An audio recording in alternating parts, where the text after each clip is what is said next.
What's up, guys, and welcome to another episode of Inside the Ice with the Game Changer Sports Network.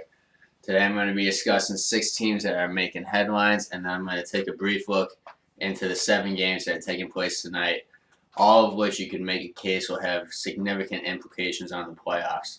We are now at that point in the season where most teams have about 14 to 12 games left until the playoffs, and each game is getting bigger and bigger and bigger. And for a lot of teams, the window is starting to close on them quickly. So right now I'm going to jump into the first team that I'm going to talk about, and it's the Washington Capitals. They are right now on a 7-game winning streak and are 9-1-0 in their last 10 games. The defending champs have had points in this season where they have looked a little slow, and people have wondered if they really have a case to repeat. And all year long, I've felt that they have had a case to repeat, and I was just waiting for them to just hit their stride. And it seems with the acquisition of Carl Hagelin, he's fit nicely into the lineup and has produced some points. And they're now, like I said, on a 7-game winning streak, back in first in the Metro Division. The New York Islanders are starting to give me a little concern. They are starting to lose games where they would have won earlier in the season. If they continue to slide, the Washington Capitals can pull away with this division quickly. And then this 7-game winning streak includes a 3-1 win over Winnipeg, a 3-0 win over the Devils, a 5-3 win over the Philadelphia Flyers, a 3-2 shootout win over the Rangers, a 3-1 win over the Islanders, a 7-2 win over Ottawa, and a 6-5 overtime win over the Rangers. Then they did lose 5-2 to Buffalo, but the previous 2 games before that, they beat the Toronto Maple Leafs 3-2 and the LA Kings 3-2. So the case can be made that the Capitals have found their groove, and with there's less than a month left in the season. I don't know if there's a more perfect time for a team to find their groove, maybe than within the next few weeks. So if the Capitals can continue this, they have the same roster from last season.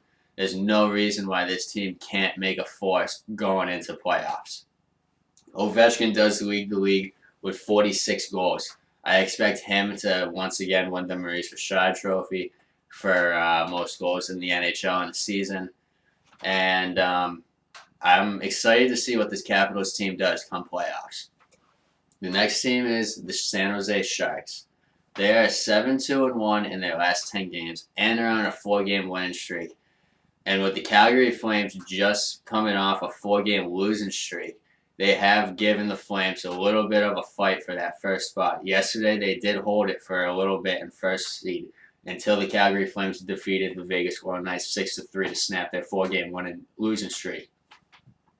They are now just 1 point behind Calgary, and I honestly, looking at the lineups, I kind of see San Jose as a stronger team right now. Calgary, there has been games where they've looked a little sluggish and a little slow. They do have the capacity to flip the switch again and hit another hot streak, so that by no means am I saying that Calgary I expect to just die off. But what I'm saying is right now, San Jose does look like the stronger team, and it's going to come down to the last few games to decide that Pacific Division. Like I just stated, the Calgary Flames are coming off a 4-game losing streak. However, they snapped it last night over a 6-3 win at home versus the Vegas Golden Knights. Calgary now has 91 points and are 1 point ahead for the first place in the Western Conference. Then, in that 4-game losing streak, however, they did suffer a 2-0 loss to Arizona, a 2-1 loss to Vegas, a 6-2 home loss to Toronto, and a 4-2 loss to the Minnesota Wild. What's interesting to me is those 4 teams are all within playoff contention, if not in a playoff spot. The only team that right now is not in a playoff spot is the Arizona Coyotes, and I will get to them in a minute. The Vegas Golden Knights are in 3rd spot in the Pacific Division. The Toronto Maple Leafs are in the 3rd seed in the Atlantic Division, and Minnesota, I believe, is in the wild card for the Western Conference. If Calgary continues to struggle, they do have a solid lead over the Vegas Golden Knights right now, but there is still time left in this season where if they continue to struggle, come playoffs, I don't know if they'll be able to turn around their late season struggles and hit a hot streak. I would love to see Calgary go deep into the playoffs this year. That city and those fans deserve another deep playoff run. They don't get it often. But this Calgary team is a good team, and this team is built to make a deep playoff run. I just hope they can do it for themselves and their fans. Next team, the Vegas Golden Knights. In their 6-3 loss last night to the Calgary Flames, they did snap a 6-game winning streak and are 6-3-1 in the last 10 games. As I've been saying in previous videos and articles, this is heavily due to Mark Stone and Marc-Andre Fleury. Mark Stone coming into the lineup and Marc-Andre Fleury playing hot. With Mark Stone coming into the lineup, like I said, they just won 6 games in a row. Marc-Andre Fleury had 2 shutouts in there in those 6 games. 2 of those games he allowed 1 goal, and the other game he allowed 2 goals. There was only 1 game where he allowed 5 goals, and that was in a shootout win to the Florida Panthers. The other games in that winning streak was a 6-2 win to Vancouver, a 2-1 win over Calgary, another 3-0 win over Vancouver, and then they also beat Anaheim 3-0 and the Dallas Stars 4-1, which started the 6-game winning streak. So right now, the Pacific Division is very interesting. You have San Jose and Calgary, San Jose and Vegas, both appearing to hit a hot stride and are finding their grooves late in the season. And Calgary, who has been hot all year long, just coming off a 4-game losing streak, needs to find their groove again to stay with these other 2 teams if they want to stay within the Pacific Division. Moving over into the Eastern Conference just for one team, I'm going to hit the Boston Bruins because last night their 19-game point streak was snapped in a 4-2 loss to the Pittsburgh Penguins. Those 19 games, 9 of them were against playoff teams right now. 2 of them were against San Jose, and then they played Winnipeg, Washington, the New York Islanders, the Vegas Golden Knights, the Carolina Hurricanes, and the Tampa Bay Lightning, and also the St. Louis Blues. So I think that's a fact that you take with a grain of salt, and you say, yes, there's only 9 games where they played against teams in the playoffs right now, but I don't know how many teams go on streaks where they have 19 games in a row where they record a point at least. That in itself, to me, is impressive. In those 19 games, they suffered a 4-3 shootout loss to Winnipeg, a 3-2 overtime loss to Philadelphia. They beat the Caps 1-0. They beat the Islanders 3-1, and then they went and they lost to the Rangers in a shootout 4-3. But then bounced back in an overtime win 5-4 against the Kings. They then beat the Colorado Avalanche 2-1 in overtime, and then had a solid 6-3 win over the Chicago Blackhawks and a 3-0 win over Anaheim. They then went back and beat the Kings again 4-2, and then the San Jose Sharks in overtime 6-5. That to me was a huge game that they won in overtime. Beating the Sharks 6-5. I believe that was in the middle of like a Western Conference road trip too. So when they went in and they beat the Sharks, who are a very good team right now, 6-5 in overtime, that proved a lot to me about where this Boston Bruins team is right now. They then went into Vegas and beat them 3-2 in a shootout, but then lost in St. Louis 2-0 in a shootout. They then bounced back at home and beat the San Jose Sharks again 4-1, and then went and stayed at home and beat the Tampa Bay Lightning 4-1, which was an incredible win. I was not expecting to see. I wasn't going to be surprised if Boston did pull off the win with how hot they were playing. I was not expecting them to beat them 4-1, though. They then beat the Devils 1-0, beat the Carolina Hurricanes 4-3 in overtime, beat the Florida Panthers 4-3, and then their last game where they acquired a point was 3-2 win over Ottawa. Those 19 games were incredible to watch, and it's the most impressive thing to me in those 19 games is they recorded 2 wins over San Jose, a win over Winnipeg, a win over St. Louis, a win over the Islanders, a win over Washington, a win over Vegas, a win over Tampa Bay, and a win over Carolina. Not bad for a team right now that a lot of people are questioning, like, where they really stand based on how true is their record. And we're going to find that out because right now they're second in the Atlantic Division behind the league leading Tampa Bay Lightning. Nobody's going to pass the Tampa Bay Lightning this year. So for the Bruins, it's finish as strong as you can in that second seed and be ready to take on the Toronto Maple Leafs in that first round of the playoffs. The last team we're going to discuss is back in the Pacific Division in the Western Conference, and it's the Arizona Coyotes. They have won back-to-back games, and they're 8-2-0 in their last 10 games. And right now, they're currently 1 point out of the wild card spot in the Western Conference. And however, right now, that is their best bet, is to get into that wild card spot because they are 8 points behind Vegas for third in the Pacific, and I don't see either San Jose, Calgary, or Vegas giving up one of those top 3 spots to any team in the Pacific. So right now the Coyotes are just 1 point out of the playoff spot. If they can just make an appearance in the playoffs, I think that's a win for Coyotes this season. And I hope they do because there are 14 games remaining, and they do have 2 impressive stats as a team. They are second best penalty kill in the league with an 85% success rate, and are 6th least goals against with 187 goals against on the season. They're tied with St. Louis for 5th. So that's not bad for a team who isn't even in the playoffs right now. Those are 2 good stats to have moving forward, and I'd love to see these 2 teams make. I'd love to see this team make a run into the playoffs. So moving into tonight's games, we have 7 games. However, like I said, every one of these games you can make a claim onto why you should watch these games.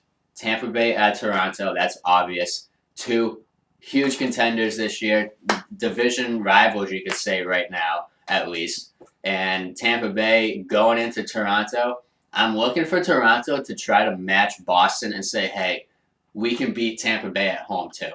That's at 7 o'clock Eastern time. Then you have a huge Metro division matchup between the Columbus Blue Jackets and the New York Islanders. The Islanders at home, and the Islanders are giving me some concerns as of late. They lost that first spot in the Metro to the Caps, and the Caps now are starting to pull away. I believe their lead is at least 3 to 5 points in the Metro right now over the Islanders. The Columbus found their way back into the playoffs. They are currently a wild card team. They got to be worried about giving up that spot right now. So to both of these teams, so the Islanders to try to turn things around as of late, and for Columbus to solidify a playoff spot as much as they can, that's a game at 7 p.m. as well that many people are going to want to tune into. Then we have Ottawa at Philadelphia. And yes, Ottawa is like the worst team in the league, so who would want to watch them? But Philadelphia is 6-3-1 in their last 10 games and are only 5 points out of a playoff spot. That's also at 7 o'clock Eastern time. Philadelphia is a team that seems to make the playoffs maybe every other year, and they're due for at least a playoff appearance. They really are. This team, there's so many teams in the Metro Division right now that could take those 2 wild card spots. And like in the Pacific Division, with who wins the Pacific Division, the wild card spots in the Eastern Conference are going to come down to within the last game or 2, at least. And then we have a Western Conference matchup, San Jose at Minnesota. Minnesota is currently a wild card team, fighting to get into the top 3 of the Central Division, while San Jose is fighting to get that first seed and back in the Pacific Division over Calgary. This game's at 8 o'clock Eastern. Minnesota's the home team. San Jose could make a huge statement by winning tonight, and Minnesota could always make a huge statement by winning against San Jose. Then a team I just covered, Arizona, going to Chicago at 8:30 p.m. Chicago is clinging on to any playoff hopes right now. The Oilers, and Vancouver right now are really clinging on to any playoff hopes, and their window is closing rapidly. So Chicago is pretty much in a spot right now where you need to win as many games as you can or you will not be in the playoffs. And Arizona, like I said, just 1 point out of a wild card spot. They got to be just so desperate right now to get into a playoff spot. Carolina at Colorado. 2 different conference teams. Carolina going to Colorado at 9 p.m. Carolina has been a hot team. They are in the playoffs right now. Colorado is not. They are just a few points out.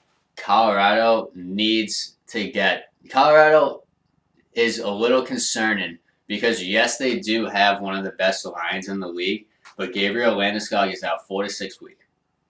So the rest of the team is going to have to step up because that best line in the league is now injured. And I don't know if the Avalanche have the depth at all with any injuries to make a huge stride towards a playoff spot.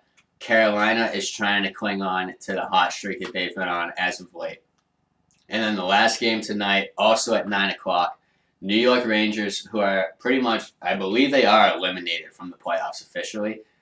They're going to the Edmonton Oilers, who are at 67 points this season.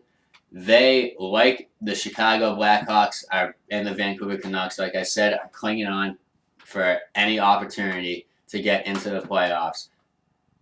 The Edmonton Oilers and Connor McDavid that's just sad for the city of Edmonton.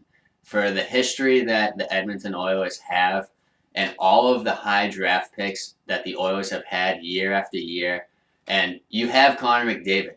He has to be the most skilled player in the NHL right now. The quickest, he has a snipe, he has hands, give him some help, and this guy can do wonders for you. Just get him there.